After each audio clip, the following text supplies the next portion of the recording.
Walang planong makipag-alyansa ang major opposition party sa Administrasyong Marcos ayon kay dating Senador Laila de Lima. Yan ay kahit pareho ang posisyon nito at ng palasyo sa ilang issues sa bansa. Nakatutok si Sandra Aguinaldo. Naibasura man ang kanyang mga kasong kriminal sa ilalim ng Administrasyong Marcos, isa pa rin si dating Senadora Laila de Lima sa mukha ng oposisyon bilang tagapagsalita ng Liberal Party. Sabi niya, walang balak ang partido na makipag-alyansa sa kasalukuyang administrasyon. Dahil nakalaya kayo sa panahon na ang Pangulo ay si President Marcos, willing ba kayong makipag-alyansa sa administrasyon? Sa panig ng Liberal Party, wala kaming ganong plano. Hindi namin pinag-uusapan yan. Well, kung pinag-usapan man, ay ang posisyon namin dyan is that no. Hindi kami makikialyado kasi paano kami magiging, kasi opposition nga kami. So wala pong plano ang Liberal Party as a party to coalesce with the BBM administration for purposes of the 2025 elections. That is the position of the Liberal Party at the moment. I cannot say whether that position can change. Ayon kay de Lima, may mga posisyon sila na tugma sa posisyon ng Administrasyong Marcos, gaya ng pagpupursiging protektahan ang teritoryo ng Pilipinas. Pero patuloy daw silang sasalungat kung kinakailangan. Sa China WPS, suportado namin ang posisyon ng BBM administration, asserting all the way our sovereign rights. Maganda yung kanilang transparency strategy. Kung ano yung mga issues na nagkakatugma ang pananaw, why not? I mean, kaya hindi kami gano'n na banat lang ng banat. Ayaw namin actually pumili between the Marcos bloc or the Duterte's bloc. Again, it's all gusto namin sa issues kami mag-engage. Sa ilalim ng Administrasyong Marcos, umaasa si de Lima na patuloy na uusad ang kaso ni Duterte sa International Criminal Court na aniya ay pwedeng mauwi sa pagkakakulong nito. Umaasa po tayo na yung proseso ngayon sa ICC would result in the correct outcome.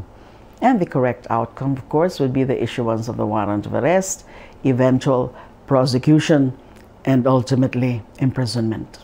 Palaban pa rin si de Lima, pero aminado siyang sa 7 taon niya sa kulungan, minsan na rin siyang pinanghinaan ng loob.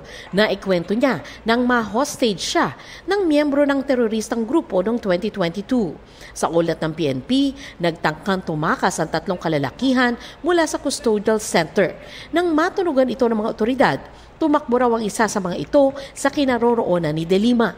I stood my ground na hindi ko pinahalata na natatakot ako. Because I had to be mentally alert.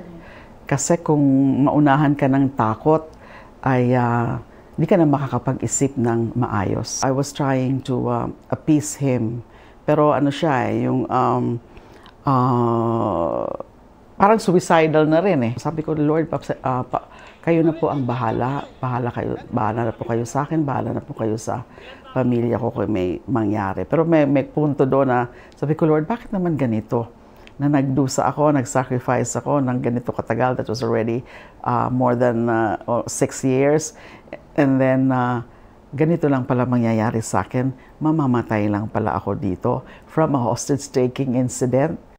Sa kanyang pagkakapiit, ikinalungkot daw niyang may mga kaibigang tila lumayo sa kanya. Ipinagdalamhati rin daw niya sa piitan ang ilang masamang balita, pati na ang panahong nawalay siya sa pamilya. Kapag may mga nababalitaan ako noon na mga namamatay na mga kamag-anak, kaibigan, and then yung pagkamatay nila Pinoy, and then ni Sek Dinky, Soliman, ay talaga namang nalungkot ako doon. Nung nag-graduate yung anak ko from law, nung nakapasa na siya, hindi rin ako doon sa off-taking niya, hindi naman ako pinagbigyan. Ibinuhos daw niya ang mga saloobin sa pagsusulat at nakapag-publish ng ilang libro mula sa kulungan. May oras din sa pagdarasal at meditation. Pinupuno rin daw niya ang kanyang schedule at sinusunod ito para walang puwang sa pag-iisip ng negatibo. At isa raw sa nakatulong sa kanya ang pagkalinga sa mga pusang gala na umabot daw sa 20. 2 o 3 sa kanila nga is tumatabi sa akin dun sa napakaliit kong bed, a single bed. So, yung pinaka-favorite ko, yung 5, inuwi ko. Buti na lang, may mga pusa. Kasi malaking bagay na tulong nila na maibsam ko yung kalungkutan. Dumating na ang araw na masasabi niyang tunay na siyang malaya. Pero handa na kayang magpatawad si Atty. De Lima? Napatawad ko na actually yung mga witnesses na yan, yung mga trumabaho sa mga witnesses na yan. But pagdating kay Pangulong Duterte, hindi pa po ako ready. Sa kaunang-una, humingi na ba siya ng tawad? Wala naman siyang ganun.